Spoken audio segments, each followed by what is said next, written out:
What's going on, Canes fans? The second scrimmage of fall camp is complete, and Manny Diaz is not happy with the offense, and a quarterback has still not been named. But you know what? I'm fine with both of those statements.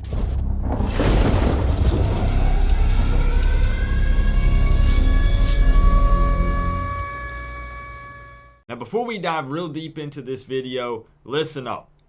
Football season is 2 weeks away, possibly even less than 2 weeks away by the time you're watching this video. It is almost here. If you haven't clicked the subscribe button down below, listen, you're missing out. We do live streams during the games. We do post-game reactions. We do previews. We do all kinds of crazy stuff. So make sure you click the subscribe button and also click that little notification bell next to it so that way you know when we go live. And also, there's a join button down there somewhere. Check it out. There's some special perks if you click that one. But let's get into this. So Diaz was interviewed after the second scrimmage. There was some kind of weird thing about Canes All Access uploaded the interview, took it down 5 minutes later, and then they re-uploaded it again. Honestly, I don't care. I don't know what the deal was with all of that. It's in the past. It already happened. But Diaz was interviewed, and when asked about the offense, he said it was uneven. The offense took a massive butt whipping, especially in the first half. That can sound really scary. I can already see all of the bandwagon fans jumping off. Listen, they're jumping ship already. As soon as they heard this interview, I've seen the post on Facebook and Twitter and Instagram and everywhere. They're jumping ship. This offense, Diaz is not happy. We're getting out of here. But I want you to keep a couple of things in mind, Canes fans. I'm excited to finally have a coach who is not 100% happy with our performance. You can always be better. You can always improve. You can always work harder. Manny Diaz is going to demand greatness. And I believe that anything less than that, he's going to be disappointed. Listen, I'm a Miami Hurricanes fan. Look at the hat. Look at my decorations. Look at the channel. Do I want this offense and defense to be great and to be good? Absolutely, 100%. So I get your point. I see where you're coming from when you say, oh no, Manny Diaz is not happy with the offense. The offense must not be good. The offense could always get better. The defense could always get better. So I'm happy to have a coach that says we need to work harder. I'm upset. Now also keep in mind that the defense we have is pretty good. So the offense is not lining up against some cupcakes here. And if I recall correctly, and correct me if I'm wrong down in the comment section, please. Back when we played some of our best football, it was often reported that the defense won the day. But again, correct me if I'm wrong down in the comment section. In my opinion, a good, tough defense that beats up on our offense will do nothing but improve our offense. If we have a rock-solid defense that makes the offense struggle every day, when the offense takes the field against an opponent that has a lesser defense that's not quite as good as our defense, it's going to make things a lot easier for them at the end of the day. You have to remember that this is year number 1 with this new offense. This is to be expected, and I'm really not sure. I'm not following why fans are acting so surprised. Yeah, Manny was upset with their performance in the second scrimmage. Now, does that mean that our offense sucks and we're going to have a horrible season? Not at all. It means that we need to continue working, stay focused, and strive to get better and better each and every day. Okay, I'll even bring in an example here. Let's look at Clemson. National championship team, 2018 season. Okay, for real, y'all had a pretty good football team. Listen, I can't even say nothing bad about y'all, all right? I bet anytime they interviewed Dabo Swinney, he never said we have a perfect football team. I'm 100% happy and content with everything this football team does. We are perfect. We never make mistakes. To be honest, I don't even think that we could improve on anything. See, I can't even keep a straight face. doing the fake little interview there. I don't think any coach would ever say that. Take a look at Alabama and Nick Saban. Look at some of these powerhouse teams. When do you see the coach say, after a scrimmage, okay, we have the best football team, I think. I think we're going to go undefeated. We're going to win the national championship. Man, we're perfect. We execute every play 100% of the time. Nobody makes any mistakes mentally or on the field physically. We're a complete perfect football team.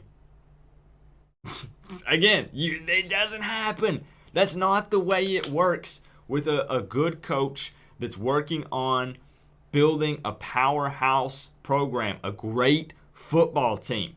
They will never be happy. They will never be content. They will always want their team to improve and get better. They will always see all of these little mistakes that are made and say that we need to improve and get better. Now, enough about that. I've ranted and raved enough.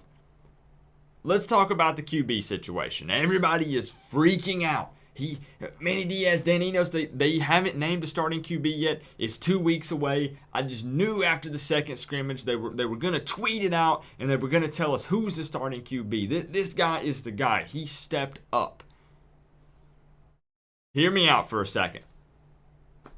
I'm fine if we don't know until the week of the game. Heck, I'm fine if we don't know until the game starts, until that guy marches out on the field with the offense and takes his first snap. And listen, I understand both sides of this argument. There are a lot of fans who are saying, well, we need to say that's our guy and stand behind him and rally behind him and support him and just name him and get it over with. I get that argument. But also the thing is, if we don't name a QB until the week of, or we don't name a QB until he walks out onto the field on August 24th against the Gators, realistically speaking here, just hang with me for a second, that is less time for the Gators to prepare for that specific QB. Because depending on the QB that we name, that could change the way that the Gators prepare a little bit. Take Tate Martell, for instance. Known for scrambling more often. That could change the game plan that the Gators put in place. Jaron Williams, probably a little bit more of a pocket passer QB. Not known for scrambling quite as much as Tate Martell or maybe N'Kosi Perry.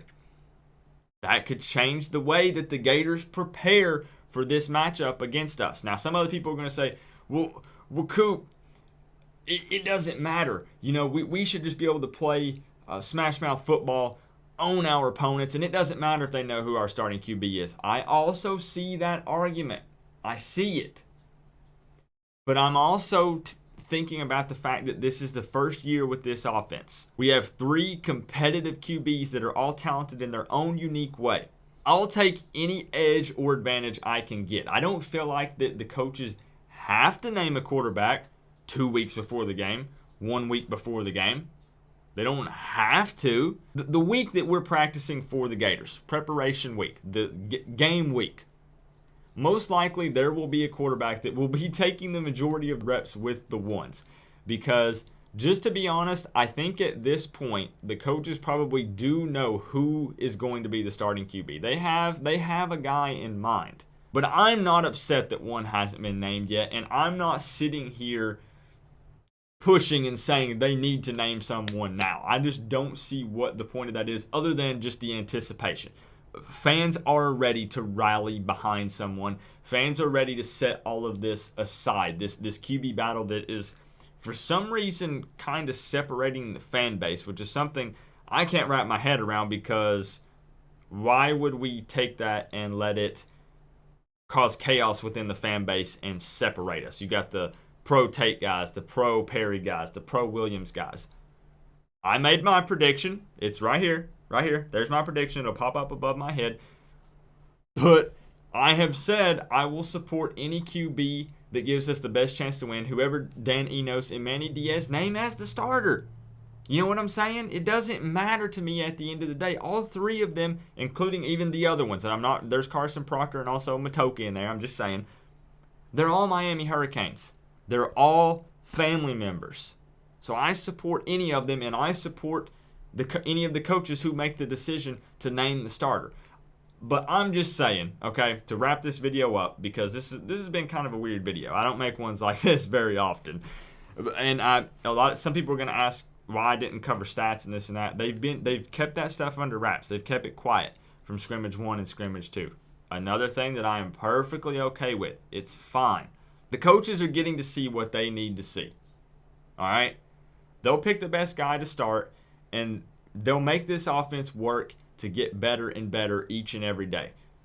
I'm not worried about it. All right? That's all I'm saying. We will take care of business on August 24th against the Gators. And all the Gator fans that have been showing up on this channel, listen, y'all better be here the day after, because I'll be here. Coach Coop will be making a video. I'll be here. And you better be here, and you better be ready to respond and put your comment in that video, win or loss. All right? But that's it for this video. Just let me know kind of your feelings down in the comment section below. Either way, I mean, whether you're upset about all of this, you're fine with all this, leave your comment below. You know, just let your feelings be known down in the comment section. That's what it's there for. Remember, guys, we are all one big happy college football family, but at the end of the day, I gotta say, it's always better when you get to rep the U. Coach Coop, peace out.